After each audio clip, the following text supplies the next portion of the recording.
So hello everyone and welcome back to our YouTube channel Skynova. আর আজকে আমরা নিয়ে চলে এসেছি তোমাদের আলো অধ্যায়ের একদম শেষ পার্ট, আলোক তরঙ্গ এবং তড়িৎচুম্বকীয় বর্ণালীর সাজেশন নিয়ে। এই সাজেশনটা যদি তুমি পুরোপুরি করে ফেলো, এর বাইরে কোনো প্রশ্ন তোমার আসবে না। আর সাথে আমি এর প্রত্যেকটার উত্তরও বলে দেবো, এবং তোমাদের যে পার্টসগুলোতে প্রবলেম থাকতে পারে, যেরকম তোমরা তড়িৎচুম্বকীয় বর্ণালীর কিছু অংশ হয়তো বুঝতে পারো না, আলোক তরঙ্গ আমাদের অনেক কিছু তোমাদের বুঝতে অসুবিধা হয়, তো সেগুলো আমি একদম ক্লিয়ার করে দেবো। সাথে তোমাদের এখান থেকে মেইন যে পার্ট থেকে কোয়েশ্চেন আসতে পারে, বিক্ষেপণ, সেটাও আমি কিন্তু বুঝিয়ে দেবো।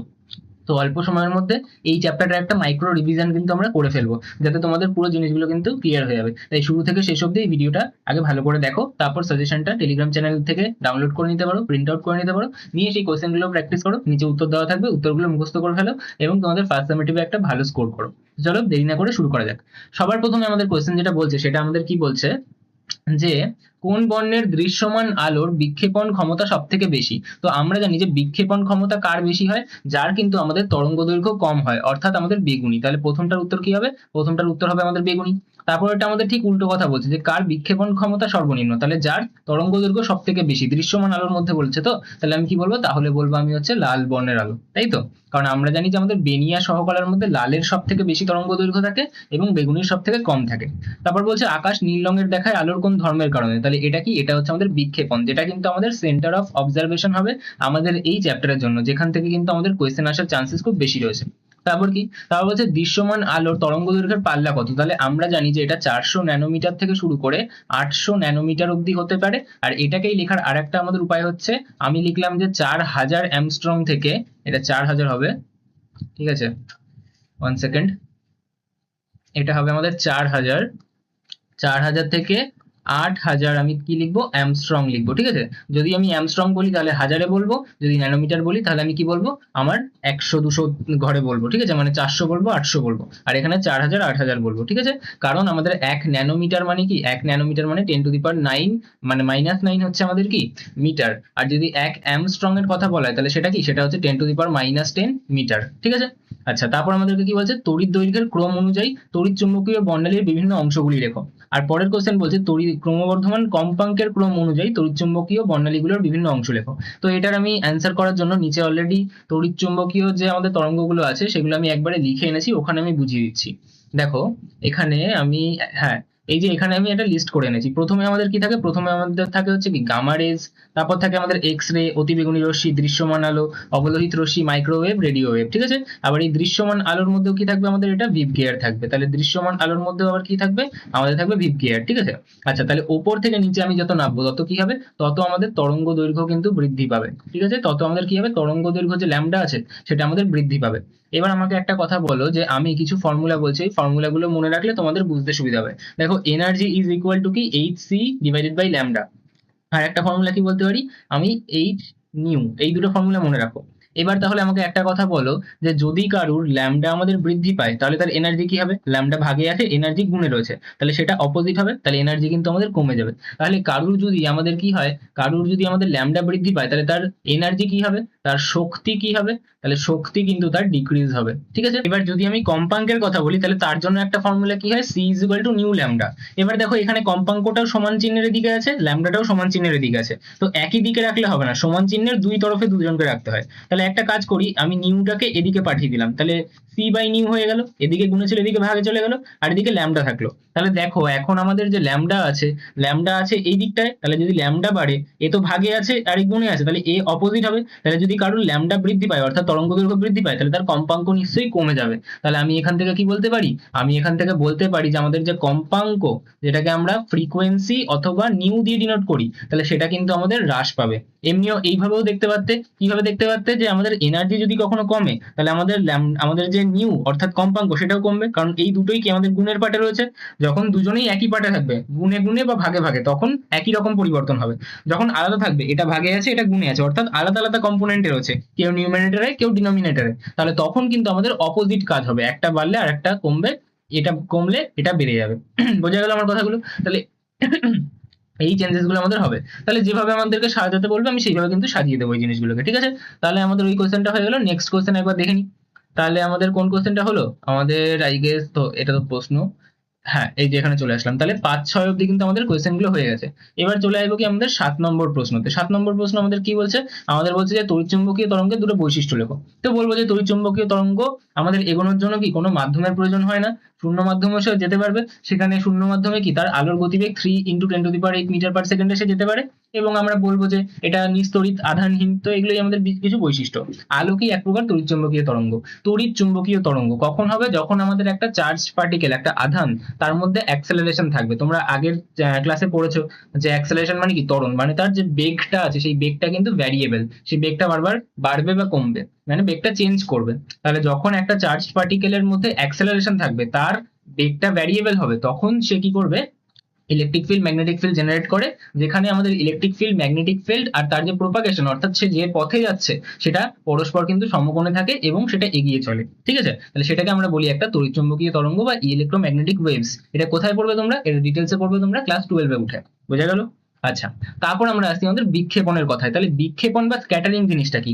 এটা আমাদের স্টুডেন্টরা বুঝতে খুবই মানে দ্বিধা বোধ করে। তো আমি এটা একটু বুঝিয়ে দিচ্ছি। দেখো, ধরো তোমার কাছে কিছু প্যারালাল বিম অফ লাইট আসলো, ঠিক আছে, মানে কিছু তোমাদের আলোক রশ্মি আসছে। এবার ধরো এর মধ্যে থেকে একটা আলোক রশ্মি এখানে এরকম আসলো, তার সামনে কোনো একটা পার্টিকেল এখানে উপস্থিত হলো। তাহলে এই আলোটা যে এখানে আসলো, আমি বলতে পারি যে এখানে কি হলো? এখানে হলো আমাদের রেডিয়েশন, অর্থাৎ আলোক রশ্মিটা আসলো। এবার এসে কি করলো? তার পথে একটা বাধা আসলো। বাধাটা কি? কোনো একটা পার্টিকেল। এটা কি? এটা কোনো একটা পার্টিকেল, ঠিক আছে। এইবার এই পার্টিকেলটার উপরে যখনই এই রেডিয়েশনটা এসে ফল করলো, অর্থাৎ একটা আলোক রশ্মি এসে পড়লো, এ কি করবে? এ ওটাকে অ্যাবজর্পশন করবে, অর্থাৎ এ কিন্তু তাকে কাইন্ড অফ শোষণ করবে। কিন্তু এ কিন্তু নর্মাল শোষণ করবে না। যে শোষণ মানে কি? যে বাইরে থেকে কোনো একটা আমাদের এনার্জি আসছে, সেই এনার্জিটাকে আমি শোষণ করে নিলাম, অর্থাৎ আমার মধ্যে আমি তাপ শক্তি বা অন্য কোনো ইন্টারনাল এনার্জি তৈরি করলাম। এটা তা করবে না, বরং এ কি করবে? এই যে আলোটা আছে না, এই আলোটাকে ছড়িয়ে দেবে চারিদিকে। তাহলে কি করবে? এই যে আলোটা আছে ও কিন্তু এবার চারিদিকে ছড়িয়ে দেবে। তাহলে ওই আলোর বেশ কিছু ফ্র্যাকশন কিন্তু ও শোষণ করে চারিদিকে ছড়িয়ে দেবে। তাহলে এই যে প্রথমে একটা রেডিয়েশন আসলো, একটা পার্টিকেলের পথে বাধা পেয়ে সে কিন্তু কি করলো? সে আমাদের রি-রেডিয়েশন করলো। কি করলো? রি-রেডিয়েশন করলো। এটা বোঝার জন্য আমি একটা সিম্পল অ্যানালজি নিচ্ছি, ঠিক আছে। তো এখানে আমি একটা অ্যানালজি তোমাকে ড্র করে দেখাচ্ছি। অ্যানালজি মানে কি? আমাদের বাস্তবিক জীবনের কোনো একটা জিনিস যেটার সাথে আমি এই কনসেপ্টটাকে সহজে বুঝতে পারবো। তো ধরো তুমি একটা গিটার বাজাচ্ছ, ঠিক আছে, তুমি একটা গিটার বাজাচ্ছ। তো এখানে কি লিখবো? এখানে লিখবো আমাদের গিটার, ঠিক আছে। এবার গিটারে দেখবে না অনেকগুলো তার থাকে, ঠিক আছে। তো ওই তারে আমরা কি করি? একটা টোকা দিই। তাহলে টোকা যখন দিই তখন তারটা কি হয়? অসিলেট করে, তারটা কম্পিত হয়। তারটা কম্পিত হলে কি হয়? তখন একটা আমাদের শব্দ তৈরি হয়, তাই তো। তাহলে তখন আমরা গিটারটা কিন্তু বাজাতে পারি। তাহলে গিটার বাজাচ্ছি মানে কি? একটা শব্দ তৈরি করছি। কি করে তৈরি করি? আমি একটা টোকা দিই, মানে একটা রেডিয়েশন ফল করাই ভেবে নাও, মানে আমি একটা কিছু ফেলছি ওর উপরে, তাই তো। তাহলে সেরকম ভাবে আলোটা আমাদের আসলো। তাহলে টোকা দিলাম আমি। টোকা দিলে কি হয়? আমাদের ওই তারটা কম্পিত হয়। সিমিলারলি এই যে আমাদের পার্টিকেল গুলো থাকবে, যেমন ধরো বাতাসের মধ্যে একটা আলো আসছে, তাহলে বাতাসের ওখানে বিভিন্ন গ্যাসের মলিকিউলস রয়েছে, তাদের মধ্যে কি থাকবে? ইলেকট্রন থাকবে। ওই ইলেকট্রন কিন্তু অসিলেট করে, ওই ইলেকট্রনটা কম্পিত হয়। তাহলে যখন ওই তারটা কাঁপে, অর্থাৎ এটা কি করছে? আমাদের অসিলেট করছে। তাহলে এখানে কি হয়? এখানে অ্যাবজর্পশন হয়, এখানে অসিলেশন হয়, ঠিক আছে। অসিলেশন অফ ইলেকট্রন হয়, ঠিক আছে। তাহলে তখন কি হয়? এটা যেই কাঁপছে, কাঁপলে একটা কি হয়? এর শব্দ তৈরি করে। তাহলে এটা কি করলো? শব্দ তৈরি করলো। তেমনি ভাবে আমাদের যখন এখানে absorption and oscillation of electron হলো, তখন ও কি করলো? চারিদিকে আলোটাকে ছড়িয়ে দিল। তাহলে এই যে আলোটাকে ছড়িয়ে দিল, এই ঘটনাটাকেই আমরা কি বলে থাকি? এই ঘটনাটাকেই বলে থাকি হচ্ছে আমাদের স্ক্যাটারিং। স্ক্যাটারিং মানে কি? স্ক্যাটারিং মানে হচ্ছে চারিদিকে ছড়িয়ে দেওয়া। বোঝা গেল? বাংলায় কি বলি? বাংলায় বলি হচ্ছে আমাদের বিক্ষেপণ। বিচ্ছুরণ কি ছিল বলতো? বিচ্ছুরণ ছিল যে এদিকে ধরো একটা প্রিজম রয়েছে, আমাদের একটা যৌগিক বর্ণ, আমাদের সাদা বর্ণ আসলো, সাদা বর্ণ আসলো। এবার ওর মধ্যে কি আছে? বেনিয়া সহকলা। তখন ওটা বেনিয়া সহকলাতে ভেঙে গেল, ঠিক আছে। ও কিসে ভেঙে গেল? আমাদের ভিপ গিয়ারে ভেঙে গেল। GYOR। তাহলে এই যে আমাদের একটা যৌগিক বর্ণ, সাদা বর্ণ, সে আসলো, এসে আমাদের আমাদের বেনিয়া সহকলাতে ভেঙে গেল। এইটার নাম কি ছিল? এটার নাম ছিল হচ্ছে আমাদের বিচ্ছুরণ। আর এইটা যেটা আমাদের কি? একটা আলো এসে পড়লো, এসে সে চারিদিকে ছড়িয়ে গেল। এই ছড়িয়ে যাওয়ার ঘটনাটাকে আমরা কি বলি? একে বলি হচ্ছে আমাদের বিক্ষেপণ। দুটোর মধ্যে পার্থক্য বোঝা গেল? একটা হচ্ছে বিচ্ছুরণ, একটা হচ্ছে বিক্ষেপণ। বিক্ষেপণ মানে আলো আসার পর আপাতিত আলোক রশ্মি চারিদিকে ছড়িয়ে যাওয়া। এই ছড়িয়ে যাওয়ার ঘটনাকে আমরা বলে থাকি কি? আমাদের বিক্ষেপণ। আমার কথা ক্লিয়ার হলো আশা করি, ঠিক আছে। তো এইটা হচ্ছে মেন আমাদের কিন্তু কনসেপ্ট। তো এই যে আমাদের বিক্ষেপণ হচ্ছে, এই বিক্ষেপণের কারণেই কিন্তু আমাদের যে মানে আকাশ, সেই আকাশ কিন্তু নীল রঙের দেখায়। দেখো, এইবার আমি বলছি না যে এখানে একটা পার্টিকেল রয়েছে, এই পার্টিকেলটার যদি ইফ আমাদের সাইজ অফ পার্টিকেল, আমাদের যদি পার্টিকেলের সাইজ সেটা কি হয়? লেস দেন আমাদের ওয়েভলেন্থ অফ লাইট হয়, কি বলবো, less than wavelength of light হলো, অর্থাৎ আমাদের যে আপাতিত আলোক রশ্মি তার তরঙ্গ দৈর্ঘ্যের থেকে যদি আমাদের পার্টিকেলের সাইজটা ছোট হয়, তাহলে কি হবে, দেন আমাদের এই যে স্ক্যাটারিংটা হচ্ছে, এই স্ক্যাটারিং এর তো একটা নির্দিষ্ট স্ট্রেংথ থাকবে, স্ক্যাটারিং এর একটা ক্ষমতা থাকবে, ওই স্ট্রেংথ বা ক্ষমতা সেটা আমাদের কি বলতে পারি, যে তার যে তীব্রতা সেটা ভ্যারি করে λ⁴ এর সাথে, যেটাকে আমরা বলবো হচ্ছে আমাদের র্যালিজ ল বা র্যালের সূত্র। ঠিক আছে, তো এই র্যালের সূত্র যে আমাদের বইতে লেখা আছে, কিন্তু তার কোনো কন্ডিশন লেখা নেই, বাট অ্যাকচুয়ালি কিন্তু এটা একটা কন্ডিশন বাউন্ড কেস। যখন আমরা বলবো যে আমাদের যে পার্টিকেলটা আছে, যে আমাদের বিক্ষেপণটা করাচ্ছে, সেই পার্টিকেলটা যদি আমাদের আলোর যে তরঙ্গ দৈর্ঘ্য তার থেকে ছোট হয়, তাহলে কিন্তু আমাদের যে স্ট্রেংথ থাকবে, যে আমাদের ইন্টেন্সিটি থাকবে, সেই আমাদের এখানে ইন্টেন্সিটি কার বলা হচ্ছে বলতো, এই যে লাইটগুলো আমাদের ছড়িয়ে পড়ছে, এইগুলোকে কি বলা হয়, এগুলোকে বলা হয় আমাদের স্ক্যাটারিং লাইট। এদেরকে বলা হয় আমাদের স্ক্যাটারিং লাইট, মানে যে আলোগুলো ছড়িয়ে পড়ছে, আর যেই আলোটা এসে পড়ছিল তাকে আমরা কি বলবো, তাকে আমরা বলবো আপাতিত রশ্মি, অর্থাৎ ইনসিডেন্ট লাইট। ঠিক আছে, তাহলে আপাতিত আলো কোনো একটা আমাদের কি পার্টিকেলে এসে বাধা পাচ্ছে, সে কি করছে, আলোটাকে চারিদিকে ছড়িয়ে দিচ্ছে, ওই ছড়ানো আলোগুলো হচ্ছে আমাদের স্ক্যাটারিং লাইট, আর এই ঘটনাকে আমরা বলছি হচ্ছে স্ক্যাটারিং। বোঝা গেল?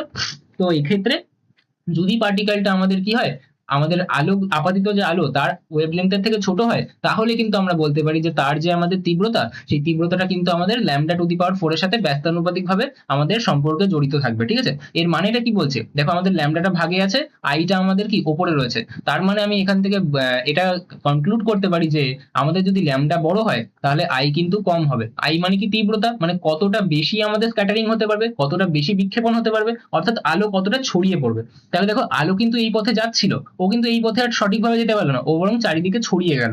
তাহলে ভাবো যে তুমি এখন একটা বিপদ সংকেত দেখাবে, ধরো তোমাকে একটা অ্যাম্বুলেন্স যেতে হচ্ছে, তো তখন আমরা লাল লাইট ইউজ করি। তো কেন আমরা লাল লাইটকে ইউজ করি, কারণ আমরা জানি যে আমাদের যে ভিভ গিয়ার আছে, কি আছে আমাদের ভিভ গিয়ার, এদের মধ্যে এই যে রেড, এই রেডের কিন্তু আমাদের ল্যামডাটা আমাদের ম্যাক্সিমাম, অর্থাৎ তরঙ্গ দৈর্ঘ্য সব থেকে বেশি। তাহলে যার তরঙ্গ দৈর্ঘ্য সব থেকে বেশি তার স্ক্যাটারিংটা সব থেকে কম হবে, বিক্ষেপণটা সব থেকে কম হবে, বিক্ষেপণিত যে আলো আছে তার তীব্রতাটা কম হবে। তাহলে এই জন্য আমরা যে লাল আলো আছে, সেই লাল আলোকে আমরা কি করি, তাকে আমরা বিপদ সংকেত হিসেবে ব্যবহার করি, যাতে আমি যেদিকে আলোটাকে প্রেরণ করতে চাইছি ওই আলোটা কিন্তু সেই পথে যেতে পারে, ও বরং আমাদের স্ক্যাটার্ড না হয়ে যায়, ও বরং আমাদের বিক্ষেপিত না হয়ে যায়। বোঝা গেল? অপরপক্ষে আমাদের যে এই বেগুনি এবং আমাদের আকাশি রয়েছে, এই কালার গুলো কি হবে, এই কালার গুলো যখন আসতে যাবে তার পথে যদি আমাদের এরকম বাধা আসে, ঠিক আছে, বাধাটা কিছুই হতে পারে, সেটা কোনো আমাদের বাতাসের মলিকিউল হতে পারে, অর্থাৎ বাতাসের বিভিন্ন অণু হতে পারে, নাইট্রোজেন রয়েছে, অক্সিজেন রয়েছে, জলীয় বাষ্প আছে, আমাদের ওয়াটারের পার্টিকেল হতে পারে, মানে জলের কণাগুলো হতে পারে, ঠিক আছে, আমাদের ডাস্ট মানে ধূলি কণা হতে পারে, এগুলো সবই কিন্তু হতে পারে স্ক্যাটার করার জন্য পার্টিকেল হিসেবে। ঠিক আছে, ইভেন আমরা কোলয়েডের মধ্যে আমরা এই ঘটনাটা দেখতে পেয়ে থাকি। ঠিক আছে, তুমি ধরো জলের মধ্যে একটুখানি দুধ ফেলে দিলে, তার মধ্যে থেকে তুমি ধরো লাইট পাস করলে, তখন দেখবে ওই যে লাইটটা পাস করলে ওখানে তোমরা স্ক্যাটারিং দেখতে পাবে ঘটনাটা। ঠিক আছে, তো ওটা কি একটা কোলয়েডাল মিক্সচার। বাকিগুলোতে কি দেখতে পাই না? হ্যাঁ পাই, কিন্তু সেক্ষেত্রে কি হয়, ধরো তুমি বড় বড় পার্টিকেল নিলে, ওগুলো তো নিচের দিকে থিতিয়ে পড়ে, তাহলে আমরা স্ক্যাটারিং বেশিক্ষণের জন্য দেখতেই পাবো না, ওই যেইটুকু টাইম হয়তো সামনে পড়লো সেইটুকু টাইমে আমি দেখতে পেলাম। আর এই স্ক্যাটারিংটা ডিপেন্ড করে যে আমাদের এই যে পার্টিকেলটা আছে সেটা যত ছোট হবে তত ভালো। বোঝা গেল?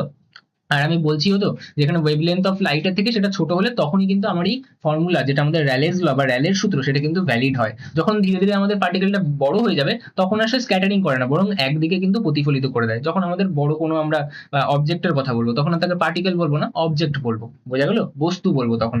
বোঝা গেল?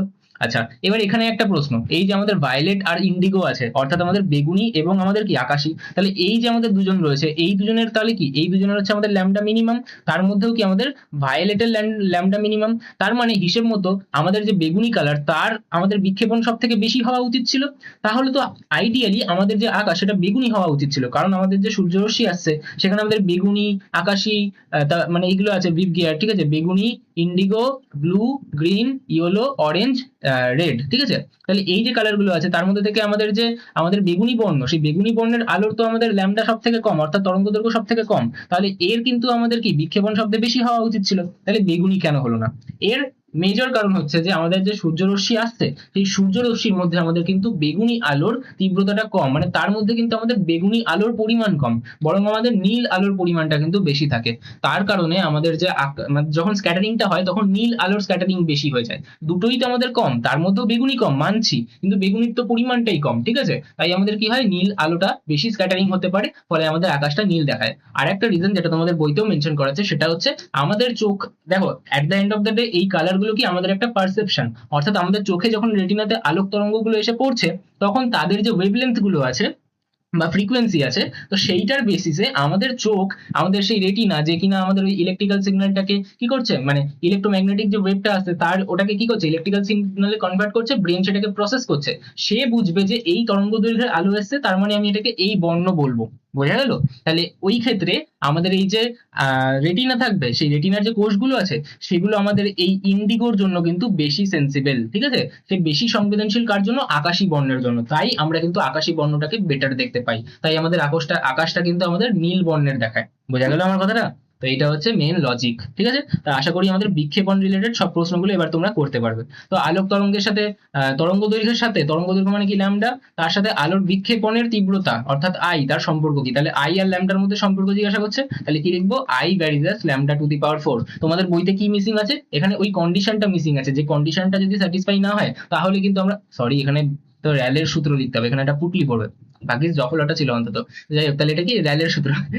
তো বিজ্ঞানী র্যালের সূত্রটা কি এখানে ভ্যালিড হবে? ওই কন্ডিশনটা যদি মেনটেন হয় তবেই। কি কন্ডিশন ছিল? যে পার্টিকুলার যে সাইজটা আছে সেই সাইজটা কিন্তু আমাদের কি হতে হবে, আমাদের যে আপাতিত আলোক রশ্মি আছে সেই আলোক রশ্মির তরঙ্গ দৈর্ঘ্যের থেকে আমাদের কম হতে হবে। এবার যখন আমাদের আপাতিত আলোক রশ্মি আসছে, তো তার মধ্যে ধরো আমাদের বেগুনি যদি আমি বলি, তাহলে তার কত? তার হচ্ছে 400 ন্যানোমিটার। তো এই যে আমাদের তরঙ্গ দৈর্ঘ্যটা আছে, এটার থেকে কিন্তু আমাদের যে গ্যাসিয়াস মলিকিউল গুলো আছে সেগুলো কিন্তু আকারে ছোটই হয়। তাই জন্য তারা কি করতে পারে? তারা কিন্তু বিক্ষেপণ করে দিতে পারে, এবং তাদের যে স্ক্যাটারিং এর যে এই লস গুলো আমরা লাগাচ্ছি, তো এই লসটা কিন্তু আমরা লাগাতে পারি, ঠিক আছে? তো এটা কি প্রমাণ করে? এটা আমাদের এখান থেকে প্রমাণ করে যে এটা কিন্তু একটা কি আলোর তরঙ্গ দৈর্ঘ্যকে মেনটেন করে চলছে, ঠিক আছে? তো এটা আলোর তরঙ্গ দৈর্ঘ্যের একটা ঘটনা, ঠিক আছে? আচ্ছা, তারপর কি বলছে? তারপর বলছে আমাদের আকাশ কেন নীল দেখায়। আকাশ কেন নীল দেখায় আমি একটু আগে বুঝিয়ে দিলাম। বেগুনি বর্ণের বিক্ষেপণ সর্বোচ্চ হওয়া সত্ত্বেও আকাশ কেন নীল দেখায়, এটাও আমি বুঝিয়ে দিলাম। তারপর বিপদ সংকেত হিসেবে লাল রং বুঝিয়ে দিলাম। সূর্যাস্ত সূর্যোদয়ের সময় সূর্যকে কেন লাল দেখায়, কাইন্ড অফ একই কারণ, ঠিক আছে? যখন সূর্যাস্ত সূর্যোদয় থাকে তখন সূর্য কি আমাদের থেকে অনেকটা দূরে চলে যায়, ঠিক আছে? তো যেহেতু ওই দিগন্ত রেখার থেকে আমাদের আলোটা আসতে বেশি দেরি হয়, তো আস্তে আস্তে কি আমাদের কি ভায়োলেট, ইন্ডিগো, এই কালার গুলো কি সব বিক্ষেপিত হয়ে যায়। তাহলে যার আমাদের রেড পড়ে থাকে না, রেডের হচ্ছে আমাদের কি ল্যামডা সব থেকে বেশি, তাহলে ওর আমাদের আই সব থেকে কি মিনিমাম হবে। এই আইটা কি? আইটা হচ্ছে আমাদের স্ক্যাটারিং লাইটের তীব্রতা, তাই তো? তাহলে আমাদের যে স্ক্যাটারিং লাইট, সেই স্ক্যাটারিং লাইটের তীব্রতা অর্থাৎ আমাদের আই যদি মিনিমাম হয়, তার মানে কি? তার মানে আমি বলতে পারি যে আমাদের বিক্ষেপণটা মিনিমাম হবে। তাহলে বাকি লাইট গুলো না বিক্ষেপিত হয়ে যায় অত দূর থেকে আস্তে আস্তে, বরং লাস্টে আমাদের পড়ে থাকে হচ্ছে আমাদের কি রেড, বা কাইন্ড অফ তুমি বলতে পারো যে লাস্টে যে ওয়াই ও আর্থ আছে না, এইগুলোই একটা মিক্সচার তৈরি করে ফেলে, কারণ এগুলো কম বিক্ষেপিত হয়ে যায়। এর আগের সমস্ত লাইট গুলো কি আমাদের বিক্ষেপিত হয়ে যায়, তো এগুলো আমাদের কি লালচে একটা কালার তৈরি করে, ঠিক আছে? কারণ এগুলোর বিক্ষেপণ হয় না, এগুলো লাস্টে আমাদের চোখের কাছে এসে পৌঁছায়। তাহলে তাই জন্য আমরা কি দেখি, আমাদের সূর্যাস্ত বা সূর্যোদয়ের সময় সূর্যকে লাল দেখতে পাই, ঠিক আছে? আচ্ছা, তারপর আমাদের আলোর বিচ্ছুরণ বিক্ষেপণের পার্থক্য আমি তো বলেই দিলাম। আমাদের প্রিজমের মধ্যে একটা আলো আসলো, ওই যৌগিক বর্ণের আলোটা আমাদের ডিপ গিয়ারে ভেঙে গেল, তা এই যে আমাদের 7টা বর্ণের আলোতে ভেঙে গেল, এইটা হচ্ছে কি আমাদের বিচ্ছুরণ। তাহলে বিচ্ছুরণ হচ্ছে এইটা। আর বিক্ষেপণ মানে কি? বিক্ষেপণ মানে একটা আলো আমাদের আসলো, কোনো একটা পার্টিকেল সামনে পড়লো, সে চারিদিকে আলোটাকে ছড়িয়ে দিল। এই যে ছড়িয়ে দেওয়ার ঘটনা, এটা হচ্ছে আমাদের কি? বিক্ষেপণ। আর এই যে আলো আসলো, এসে প্রিজম থেকে কি 7টা বর্ণে ভেঙে গেল, তাহলে এই যে এটা কি 7টা বর্ণে ভেঙে গেল, এটা হচ্ছে আমাদের কি? বিচ্ছুরণ। বোঝা গেল আমার কথা? আচ্ছা, তারপরে কি? তারপরে বলছে কোন মাধ্যমের প্রতিসারাঙ্ক এবং আলোর বেগের মধ্যে সম্পর্ক কি, ঠিক আছে? নিচের দিকে লেখা আছে, ওখানেই একবার বলে দিচ্ছি। তারপর অদৃশ্য আলো কি? দেখো অদৃশ্য আলো কি, দেখো তার জন্য আমরা বুঝবো যে আমাদের ভিজিবল আলো কি, ঠিক আছে? ভিজিবল লাইট কি? দেখো আমাদের ভিজিবল লাইট মানে আমরা যেটা দেখতে পাই, অর্থাৎ আমাদের দৃশ্যমান আলো। তো আমাদের যে আলোক বর্ণালীটা রয়েছে, তড়িৎচুম্বকীয় বর্ণালী রয়েছে, ওই তড়িৎচুম্বকীয় বর্ণালীর মধ্যে আমাদের অনেকগুলো কিন্তু আমাদের তড়িৎচুম্বকীয় তরঙ্গ রয়েছে। তার মধ্যে থেকে স্পেসিফিক্যালি আমরা কি দেখতে পাই? আমরা কিন্তু 400 থেকে 800 ন্যানোমিটার ওয়ালা যে আমাদের তরঙ্গ দৈর্ঘ্য বিশিষ্ট যে তড়িৎচুম্বকীয় তরঙ্গগুলো আছে তাদেরকেই দেখতে পাই। তাদেরকে আমরা বলি হচ্ছে আমাদের দৃশ্যমান আলো। বাদ বাকিদের আমরা দেখতে পাই না, তাদেরকে আমরা বলবো কি? তাদেরকে আমরা বলবো অদৃশ্য আলো, কারণ তাদেরকে আমরা দেখতে পাই না। যেরকম গামা রশ্মি, এক্স রশ্মি, মাইক্রোওয়েভ, ঠিক আছে? এগুলো সব আমরা দেখতে পাই না। তারপর এদের ক্ষতিকারক প্রভাব এইসব। আরেকটা বলছে বায়ুর অস্তিত্ব না থাকলে আকাশ কেন কালো দেখায়। দেখো বায়ু যদি না থাকে তাহলে কি হবে? আমাদের স্ক্যাটারিং হবে না। তাহলে স্ক্যাটারিং না হলে কি হবে? আমাদের তখন আকাশ কালো দেখাবে। একইভাবে বলতে পারে চাঁদের আকাশ কেন কালো দেখায়, কারণ চাঁদের ক্ষেত্রে বায়ুমণ্ডল প্রায় নেই। তাহলে যদি বায়ুমণ্ডল না থাকে তাহলে কি স্ক্যাটারিং হবে না, বিক্ষেপণ হবে না। বিক্ষেপণ না হলে তাহলে কি হবে? তাহলে কিন্তু আকাশ কালো দেখাবে। তাহলে এই পৃথিবী তখন স্পষ্ট দেখাবে। বোঝা গেল? আবার ধরো তুমি পৃথিবীর থেকে প্রায় 20 কিলোমিটার উপরের দিকে উঠছো, উঠতে উঠতে একটা সময় দেখবে কি আকাশ কালো হয়ে যাচ্ছে। তখন তুমি যে অ্যাস্ট্রোনটরা যায় তখন কিন্তু তারা আমাদের যে বিভিন্ন নক্ষত্রগুলো আছে, ওই নক্ষত্রগুলোকে কিন্তু স্পষ্ট দেখতে পায়, ঠিক আছে?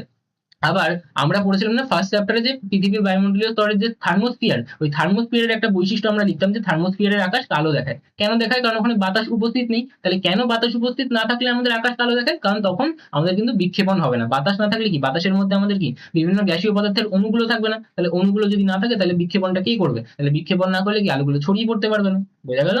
আচ্ছা, এবার আমাদের অ্যান্সার গুলো দেখে নিই। প্রথম দিককার অ্যান্সার তো পড়ে দেওয়ার কোনো দরকার নেই, ঠিক আছে। আর এগুলো তো সব আমি বলে দিলাম। তরঙ্গ দৈর্ঘ্যের ক্রম কি, তাহলে যা হবে এখানে গামা রেজ, আর তারই উল্টো হবে কি, তারই উল্টো হবে হচ্ছে আমাদের কম্পাঙ্কটা। তাহলে ওটাকেই শুধু আমি উল্টো দেবো। যেরকম আমাদের রেডিও তরঙ্গের কি সব থেকে বেশি আমাদের তরঙ্গ দৈর্ঘ্য, তাহলে রেডিও তরঙ্গের কিন্তু সব থেকে কম আমাদের কি কম্পাঙ্ক হবে। এগুলো কিন্তু তোমাদের এমসিকিউ তে আলাদা করে দেবে, ঠিক আছে। আচ্ছা, তারপর আমরা যদি বলি যে তরঙ্গ, এগুলো তো বলে দিয়েছি। বিক্ষেপণ কি বলে দিয়েছি। আচ্ছা, বিক্ষেপণ আমাদের যখন বলেন তখন মেজরলি আমাদেরকে আলোর বিক্ষেপণ দেবে পরীক্ষায়, ঠিক আছে। তোমাদেরকে বলবে যে আলোর বিক্ষেপণ কি। বিক্ষেপণ তো আমাদের যে কোনো তরঙ্গের হতে পারে না, আমাদের যেগুলো তড়িৎচুম্বকীয় তরঙ্গ রয়েছে, তো তাদের জন্য আমি বলছি না। আমাদেরকে মেজরলি জিজ্ঞাসা করছে কি আলোর বিক্ষেপণ কি, তো তার সংজ্ঞাটা এখানে দেওয়া আছে, তোমরা একবার পড়ে নেবে। বাকি আমি তোমাদেরকে ভালো করে বুঝিয়ে দিলাম যে কি করে হয় না হয়, ঠিক আছে। আচ্ছা, এইবার আমাদেরকে বলছে তরঙ্গ দৈর্ঘ্যের সাথে আলোর বিক্ষেপণের তীব্রতার সম্পর্ক কি, এটা কিভাবে লিখতে হবে। তাহলে বলবো যে বিজ্ঞানী র্যালের সূত্র অনুযায়ী বিক্ষিপ্ত আলোর যে তীব্রতাকে কি আমরা আই দিয়ে ডিনোট করি, ইন্টেন্সিটি, ওই আলোর তরঙ্গ দৈর্ঘ্যের চতুর্থ ঘাতের সাথে ব্যস্তানুপাতিক। তাহলে এটা কি আই হলো, ব্যস্তানুপাতিক মানে কি উল্টে লেখা, চতুর্থ ঘাত তার মানে কি λ⁴, ঠিক আছে। চতুর্থ ঘাত মানে কি λ⁴। আর এটার কন্ডিশন কি, কন্ডিশনটা তোমাদের বইতে দেওয়া নেই, হয়তো তোমাদের কিছু টিচার হয়তো জানবেন না, বেশিরভাগ টিচার জানবেন, কারণ এটা আমাদের ক্লাস 12-এ যখন আমরা পড়বো হচ্ছে আমাদের ওয়েব অপটিক্স, তখন এইচ.সি. ভার্মার বইতে কিন্তু স্পেসিফিক্যালি লেখা আছে যে if these particles are smaller than the wavelength then the scattering is proportional to 1/λ⁴, এরকম বলে কিন্তু একটা তোমাদের সেন্টেন্স প্রপারলি লেখা আছে। তো তোমরা পরবর্তীকালে যখন কেউ জেইর জন্য পড়বে, স্পেসিফিক্যালি নিটের জন্য অনেকে যারা হাই র্যাঙ্কস অ্যাচিভ করতে চায় তারা এইচ.সি. ভার্মা পড়ে, বাট যেই স্টুডেন্টদেরকে তো পড়তেই হয় স্পেসিফিক্যালি, তো তারা কিন্তু এইচ.সি. ভার্মা পড়বে, আর তখন কিন্তু পেয়ে যাবে যে এই কথাটা কিন্তু মেনশন করা রয়েছে, এটা কিন্তু কন্ডিশন, ঠিক আছে। তবে তোমাদের যদি মানে স্কুলের জন্য বলি, স্কুলের জন্য এই কন্ডিশনটা না লিখলেও তোমাদের নাম্বার দিয়ে দেবে। এবং অনেক টিচার হয়তো জানবেও না, মানে কিছু কিছু টিচার যারা হয়তো মানে অতটা হাই লেভেলের জিনিসগুলোকে আর চর্চা করে না, যারা হয়তো 10th অব্দিই পড়ে, 11-12 এর পড়াশোনাগুলো নিয়ে অতটা চর্চায় নেই, তারা হয়তো ভুলে যেতে পারেন, ঠিক আছে। যাই হোক, with due respect to everyone. যাই হোক, তারপর কি, তারপর বলছে হচ্ছে যে আকাশ কেন নীল দেখায়। তো এখানে একটু ওরকম ভাবে লিখে দেবো, আমি তো বুঝিয়ে দিয়েছি, বাকি সব একটু তোমরা লিখে দিও, ঠিক আছে। তো এখানে আমি আবার একটু ভুল করে দিলাম, এটা হবে আই। তাহলে এখানে কি লিখবো, এখানে লিখবো আই, এখানে λ⁴। আচ্ছা, আমার একটা রিকমেন্ডেশন হচ্ছে যখনই তোমরা এরকম কিছু লিখবে না, তখন কোথাও না কোথাও ঠিক লিখে দেবে যে আইটা কি ল্যামডাটা কি, এরকম না লিখে শুধু এরকম লিখে দেবে না, ঠিক আছে। তাই নিচে কোথাও একটা ব্র্যাকেটে লিখে দেবে যে আই হচ্ছে কি আমাদের যে স্ক্যাটারিং রেস গুলো আছে তার তীব্রতা, ল্যামডা কি, ল্যামডা হচ্ছে আমাদের কি তরঙ্গ দৈর্ঘ্য, ঠিক আছে। এরকম ভাবে তোমরা লিখে দেবে। তো সূর্যরশ্মি বায়ুমণ্ডলের মধ্যে দিয়ে আসার সময় বায়ুর অণুগুলো দ্বারা বিক্ষিপ্ত হয়, বায়ুতে যে আমাদের গ্যাসগুলো আছে সেই গ্যাসের অণুগুলো দ্বারা বিক্ষিপ্ত হয়। ফলে র্যালের সূত্র অনুযায়ী আমরা বলতে পারি যে যাদের কম তরঙ্গ দৈর্ঘ্য তারা কিন্তু বেশি বিক্ষিপ্ত হয়। তাহলে কম তরঙ্গ দৈর্ঘ্য কার, কম তরঙ্গ দৈর্ঘ্য হচ্ছে আমাদের ডিপ গিয়ারের মধ্যে আমাদের ভায়োলেট এবং ইন্ডিগোর। তা ভায়োলেটের তো সব থেকে কম, কিন্তু তাও ভায়োলেটটা আমাদের কেন আমরা দেখতে পাবো না, তোমাদের বইতে যেটা প্রাইমারি কারণ দেওয়া আছে যে আমাদের চোখ কি আমাদের ইন্ডিগোর জন্য বেশি সেন্সিটিভ, তাই আমরা আকাশকে নীল দেখতে পাই। তাহলে আমরা বলবো যে সাদা আলোর মধ্যে আমাদের বেগুনি এবং নীলের তরঙ্গ দৈর্ঘ্য সব থেকে কম, তাই এরা কিন্তু সব থেকে বেশি বিক্ষিপ্ত হয়, ফলে আকাশে ছড়িয়ে পড়ে। তাহলে আকাশে ছড়িয়ে পড়লে সেই আলোগুলো আমাদের যখন চোখে আসবে, তখন বেগুনি আলোর বিক্ষেপণটা নীলের থেকে বেশি হলেও আমাদের মানব চক্ষু কিন্তু বেগুনি আলো অপেক্ষা নীল রঙের প্রতি বেশি সংবেদনশীল বা সেন্সিটিভ, তাই আমরা কিন্তু আকাশটাকে নীল দেখতে পাই, বেগুনি নয়। বোঝা গেল? আর একটা যেটা আমি বললাম, সূর্য থেকে যখন আসে আলোটা, তখন তার মধ্যে কিন্তু বেগুনির পরিমাণটা আমাদের কম থাকে, তার ইন্টেন্সিটি কিন্তু আমাদের কম থাকে, তাই কিন্তু এরকমটা ঘটে, ঠিক আছে। আচ্ছা, তারপর কি বিপদ সংকেত হিসেবে লাল রং কেন ব্যবহার করে, যাতে আমাদের লাল রঙের কি বিক্ষেপণ কম হবে। কারণ আমি কি বলছি যে লালের কি, লাল যদি আমি বলি তাহলে লালের আমাদের ল্যামডা কি ম্যাক্সিমাম, তাহলে ল্যামডা ম্যাক্সিমাম হলে কি হবে, বিক্ষেপণটা আমাদের মিনিমাম হবে, অর্থাৎ আলোটা কিন্তু আমাদের ছড়িয়ে পড়বে না, আমি যেদিকে পাঠাতে চাইছি সেদিকে যেতে পারবে, ঠিক আছে। তাহলে আমি কি বলবো যে বেশি বিক্ষিপ্ত হবে না, বরং সোজাসুজি অনেক দূর পর্যন্ত যেতে পারবে। তাই জন্য আমি বলছি যে এটা কি আমাদের জন্য সেফার ইউজ করার জন্য, কখন, যখন আমি কোনো বিপদ সংকেত দেখাতে চাইছি, ঠিক আছে। আচ্ছা, তারপর কি, তারপর হচ্ছে সূর্যাস্ত বা সূর্যোদয়ের সময় লাল কেন দেখায়। কারণ আমি কি বলছি যে সূর্যোদয় সূর্যাস্তের সময় সূর্য দিগন্তের কাছাকাছি চলে যায়, তার ফলে আলোক রশ্মিকে কি অনেকটা বেশি পথ অতিক্রম করতে হয়। তাহলে এতটা পথ আস্তে আস্তে এই দীর্ঘ পথে নীল, বেগুনি ইত্যাদি কম তরঙ্গ দৈর্ঘ্যের আলোগুলো বায়ুমণ্ডলের কণা দ্বারা ভীষণভাবে বিক্ষিপ্ত হয়ে চারিদিকে ছড়িয়ে পড়ে, ফলে আমাদের চোখে আর এসে পৌঁছাতে পারে না। কিন্তু লাল আলোর তরঙ্গ দৈর্ঘ্য কি বেশি, সব থেকে বেশি হয়, তাই এর বিক্ষেপণ কিন্তু সব থেকে কম হয় এবং তা সরাসরি আমাদের চোখে এসে পৌঁছায়। স্পেসিফিক্যালি আমি কি বললাম যে আমাদের লাস্টের দিকে যে ও YOR আছে, এগুলোই কিন্তু আমাদের লাস্টে পড়ে থাকে। এগুলো মিশে একটা লালাভ বর্ণ তৈরি করে, যে লালাভ বর্ণ কিন্তু আমরা দেখতে পাই। একদম টকটকে লাল দেখায় নাকি? জেনারেলি কিন্তু আমাদের একদম টকটকে লাল দেখায় না, কিরকম দেখায়, একটু লালাভ দেখতে হয়। ঠিক আছে, তো কেন হয়? কারণ এই কালার গুলো মিশে আমাদের একটা লালাভ বর্ণ তৈরি করে। ঠিক আছে আমার কথাটা?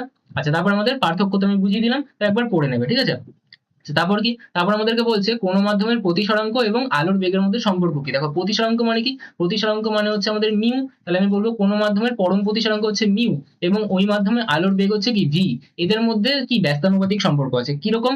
আমরা বলতে পারি যে মিউ ইজ ইকুয়াল টু কি সি বাই ভি। তাহলে এখানে আমাকে লিখে দিতে হবে। দেখো, আমাদের বলেই দিয়েছি যে আলোর বেগটা ভি, এখানে বলে দিয়েছি পরম প্রতিসরাঙ্ক মিউ বলে দিয়েছি, তাহলে সি পড়ে নিল। তাহলে আমি বলে দেবো যে সি কি আমাদের শূন্য মাধ্যমে আলোর বেগ। চাইলে মানটা লিখে দিতে পারলে আরো বেটার হয়, 3 × 10⁸ মিটার পার সেকেন্ড। এবং যদি আমি সিজিএস এ বলি তাহলে কি 3 × 10⁻10 সেন্টিমিটার পার সেকেন্ড। ঠিক আছে, আচ্ছা তারপর কি? তারপর আমাকে বলছে কোন মাধ্যমের প্রতিসরাঙ্ক এবং আলোর তরঙ্গ দৈর্ঘ্যের মধ্যে সম্পর্ক কি। তাহলে প্রতিসরাঙ্ক মিউ আর তরঙ্গ দৈর্ঘ্য কি আমাদের ল্যামডা। তাহলে সম্পর্ক আমি কি বলবো? সম্পর্ক আমি বলবো যে মিউ ইজ ইকুয়াল টু কি হয়, ল্যামডা নট ডিভাইডেড বাই আমাদের ল্যামডা হয়। এখানে ল্যামডা নটটা কি? ল্যামডা নটটা হচ্ছে আমাদের শূন্য স্থানে আলোর তরঙ্গ দৈর্ঘ্য। কি বলবো? শূন্য স্থানে আলোর তরঙ্গ দৈর্ঘ্য, শূন্য স্থানে আলোর তরঙ্গ দৈর্ঘ্য। আর ল্যামডাটি, ল্যামডা কি? ল্যামডা হচ্ছে কোনো মাধ্যমে, কি বলবো, কোনো মাধ্যমে আলোর তরঙ্গ দৈর্ঘ্য। তাহলে মিউটা কি? ওই মাধ্যম, যেই মাধ্যমে আমি আলোর তরঙ্গ দৈর্ঘ্য এখানে বসালাম, সেই মাধ্যমের কিন্তু আমি তরঙ্গ দৈর্ঘ্য পাবো। তাহলে সেই মাধ্যমের আমি প্রতিসরাঙ্ক পাবো। তাহলে ওই মাধ্যমের প্রতিসরাঙ্ক এরকম ভাবে লিখে দেবে, যেটাই তুমি সবসময় এখানে মেনশন করবে। ঠিক আছে, আমি জেনারেলি এটাকে ল্যামডা এম বলি, এটাকেও আমি অনেক সময় ল্যামডা এম বলে দিই। ঠিক আছে, বাট সেগুলো দেওয়ার দরকার নেই, তোমরা শুধু কিন্তু দিতে পারো। ঠিক আছে, তুমি কাকে কি ধরবে সেটা একান্তই তোমার বিষয়। তুমি যদি এটাকে এক্স ধরো অঙ্ক ঠিক করো, তাতে কিন্তু কেউ কাটতে পারবে না। বাট কিছু জিনিসকে আমরা স্ট্যান্ডার্ড ধরে চলি, তেমনি এগুলো হচ্ছে আমাদের কিছু স্ট্যান্ডার্ড রিপ্রেজেন্টেশন। ঠিক আছে, বাকি অদৃশ্য রশ্মি আমি বললাম যে তড়িৎচুম্বকীয় বর্ণালীর যে অংশের তরঙ্গ দৈর্ঘ্য দৃশ্যমান আলোর সীমানার বাইরে, অর্থাৎ যেটাকে আমরা দেখতে পাই 400 থেকে 800 ন্যানোমিটার, ওর বাইরে যারা থাকে তাদেরকে আমরা দেখতে পাই না, তাই তাদেরকে আমরা বলি কি? তাদেরকে আমরা বলি অদৃশ্য আলো। যেরকম অতিবেগুনি রশ্মি, এক্স রশ্মি, গামা রশ্মি ইত্যাদি। ঠিক আছে, আচ্ছা তারপর অতিবেগুনি রশ্মির ব্যবহার, কাজ, এগুলো তোমরা পড়ে নিতে পারবে, তোমাদের বইতেও আছে, তো এগুলো আমি কিছু ডিসকাস করে দিচ্ছি না। আর বায়ুর অস্তিত্ব না থাকলে আকাশ কেন কালো দেখায়, তাহলে এটাও একবার বলে দিই যে আকাশ নীল বা উজ্জ্বল দেখানোর প্রধান কারণ হচ্ছে বায়ুমণ্ডলের কণা দ্বারা সূর্যালোকের বিক্ষেপণ। তাহলে যদি বায়ু আমাদের না থাকে তাহলে কণাও পাবো না, তাহলে কণা না থাকলে কি বিক্ষেপণটা হবে না। তাহলে বায়ুমণ্ডলের অস্তিত্ব না থাকলে বা চাঁদে বা থার্মোস্ফিয়ারে যেমন বায়ুর কণা নেই, তাহলে তখন কি সূর্যালোকের কোনো বিক্ষেপণ ঘটে না, ফলে কোনো আলোক রশ্মি বিক্ষিপ্ত হয়ে আমাদের চোখে এসে পৌঁছায় না। তাই আলোর অভাবে কিন্তু আকাশ সম্পূর্ণ অন্ধকার বা কালো দেখায়। কখন কোনো জিনিসটা কালো দেখাবে? যখন সেখান থেকে কোনো আলো আমাদের চোখে এসে পৌঁছায়নি, তাই সেটাকে কালো দেখাচ্ছে। তাহলে এই কারণেই কিন্তু চাঁদের আকাশ মহাকাশ থেকে কালো এবং পৃথিবীকে অনেক বেশি স্পষ্ট দেখতে পাওয়া যায়। ঠিক আছে, তাহলে এইটা কিন্তু আমাদের ছিল সমস্ত ডিসকাশন গুলো। আশা করি এটা তোমাদের পুরো কমপ্লিটলি মাথায় ঢুকে গেছে এবং তোমাদের পরীক্ষা এবার তাহলে ভালো হবে। তো thank you all for attending this lecture. দেখা হবে নেক্সট ভিডিওতে। Till then, keep following Skynova.